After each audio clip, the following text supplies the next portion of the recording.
I forgot to say what to do once you've solved these equations for Z1 and Z2. Well, now remember that we said previously that y equals tz. Well, we just solved for z, so we have our z vector. We multiply it by our column of eigenvectors, the matrix we use for the similarity transformation. Now, carelessly, when I wrote this down in class, and you still see the trace of it, I had y equals t inverse z. Yeah, that's not right. Z is t inverse y. You know, you're just going to go back to your change of variable, which is y equals tz. Once you got z, you can get y. So that's no big deal. Okay, now we wanted to talk about this phi matrix. It's called a propagator matrix for reasons that you don't need to understand right now. I'm simply defining it. So, you know, the propagator matrix is phi of t times psi of t, times psi inverse of t. The psi of t matrix being the solution to your differential equation. Okay, so in problem 3, which I don't have room to state here, but it's simply a matrix equation using the same matrix that we've been using all along. I don't have it written up here.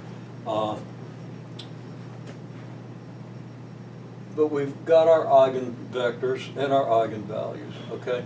The eigenvectors for the matrix were 1, -2, and 1, 2. This eigenvector went with eigenvalue lambda equal 1, so we have an e to the t times this, giving us this.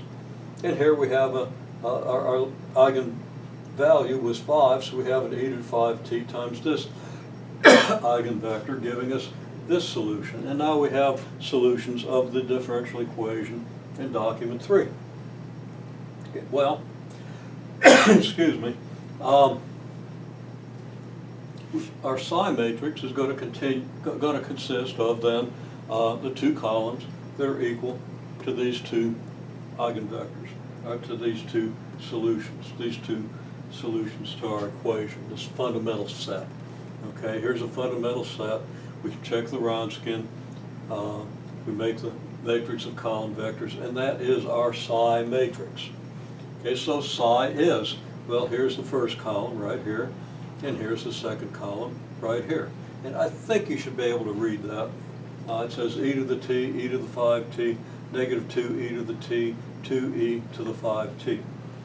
I note the Wronskian is 6e to the 6t if I did that right. Seems pretty straightforward. I get 2e to the 6t here, and I get, oh heavens, I got the Wronskian wrong. Now how did I do that?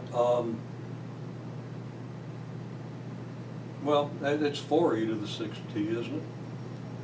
Okay, so that 6 ought to be 4, and that's going to change a bunch of stuff, so I'm going to have to make some changes, and I'll probably come back and redo this.